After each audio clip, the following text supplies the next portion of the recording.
دے سکتے۔ اللہ رب العزت نے قرآن کریم میں ارشاد فرمایا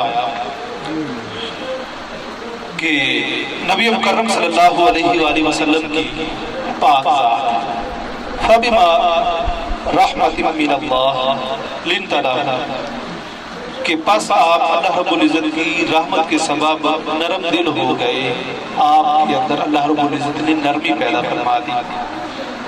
وَلَوْ كُنْتَ فَظًّا غَلِيظَ الْقَلْبِ اگر آپ تند مزاج ہوتے، سخت مزاج ہوتے، سخت دل ہوتے، لَنْفَضُّوا مِنْ حَوْلِكَ تو یہ لوگ آپ سے منتشر ہو جاتے، ادھر ادھر چلے جاتے، آپ کے پاس نہ بیٹھتے۔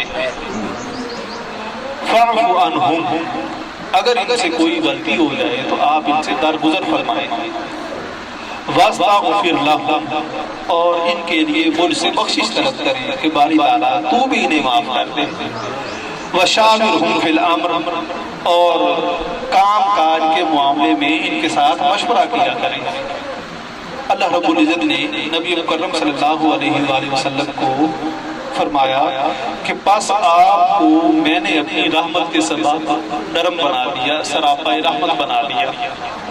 ایسی رحمت آپ کے اندر میں نے پیدا فرمائی کہ جو رحمت اتنی نرم ہے کہ لوگ آپ کے ارد گرد جمع ہونے شروع ہو گئے اور لوگوں نے آپ کو پہچان لیا کہ ہم نے ان کی اتباع کرنی ہے۔ صرف انسانوں نے ہی نہیں بلکہ حیوانوں نے، درختوں نے، پتھروں نے، ہر چیز نے آپ کی گواہی دی کہ آپ اللہ کے سچے نبی ہیں، آپ کی ہم نے اتباع کرنی ہے۔ اللہ رب العزت فرماتا ہے کہ ہم نے آپ کو سراپائے رحمت بنایا اور یہ ہم نے اپنی جناب سے کیا ہے۔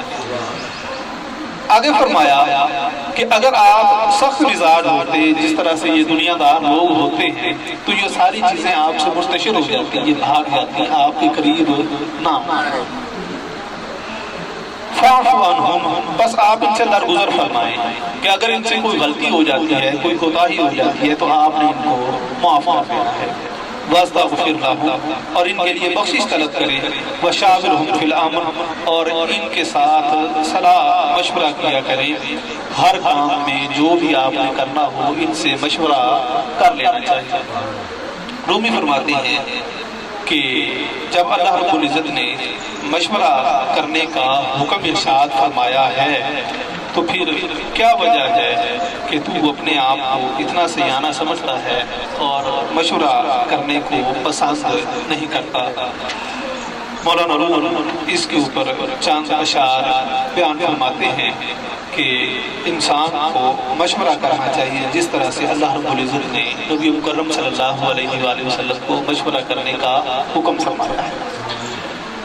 آپ فرماتے ہیں مشورۃ با گروہ صالحاں بر پیغمبر امر شاور ہوں بتا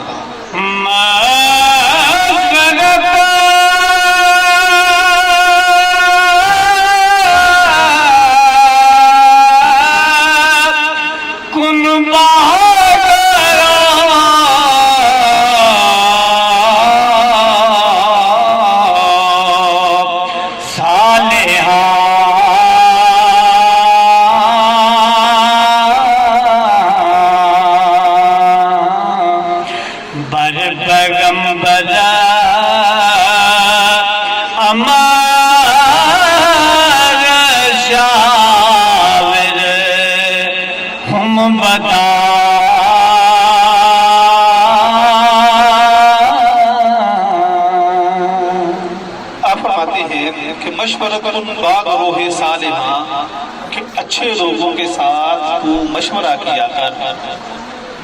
یہ تجھے کہاں سے سمجھنے کو بات ملتی ہے؟ آپ فرماتے ہیں بر پیغمبر امر شاور ہم بدا جب اللہ رب العزت نے نبی مکرم صلی اللہ علیہ وآلہ وسلم کو حکم فرمایا ہے کہ آپ مشورہ کر لیا کریں تو پھر تجھے کیا مسئلہ ہے کہ تو مشورہ نہیں کرتا؟ لیکن مشورہ کرنے میں تو نے دھیان اس بات کا رکھنا ہے کہ وہ نیک لوگ ہوں، وہ صالح لوگ ہوں، وہ اصلاح کرنے والے ہوں، یہ نہ ہو کہ وہ شاطر ہے، چست ہے، چلاک ہے اور وہ لومڑ صفت ہے، اور تو اس کے ساتھ مشورہ کرے تجھے وہ کسی ایسے کام میں پھنسائے کہ جب تو پھنس جائے تو پھر تجھے کہے کہ یہ تیرا ہی کیا درا ہے، میں نے تو صرف بات کی تھی، آگے کام تو سارا تو نے سارا انجام دیا ہے۔ آپ فرماتے ہیں کہ ایسے بندے کے ساتھ مشورہ نہیں کرنا چاہیے۔ آج ہمارا طریقہ کار بالکل اس کے برعکس ہے کہ جو بھی ہمیں بندہ سیدھا سادہ بھلا معلوم ہوتا ہے، ہم کہتے ہیں کہ اس سے پوچھنے کا کیا فائدہ ہے، شریف آدمی ہے، اس کو کیا پتا ہوگا، وہ فلاں بندہ جو ہے وہ کبھی کی طرح چلاک ہے، اس سے پوچھتے ہیں وہ ہمیں کوئی داؤ پیچ سکھائے گا۔ آپ فرماتے ہیں کہ وہ داؤ پیچ جو ہیں وہ صرف اور صرف فراڈ، دھوکے پہ مبنی ہوں گے، جو فائدہ نہیں دیں گے بلکہ ان کا نقصان زیادہ ہوگا۔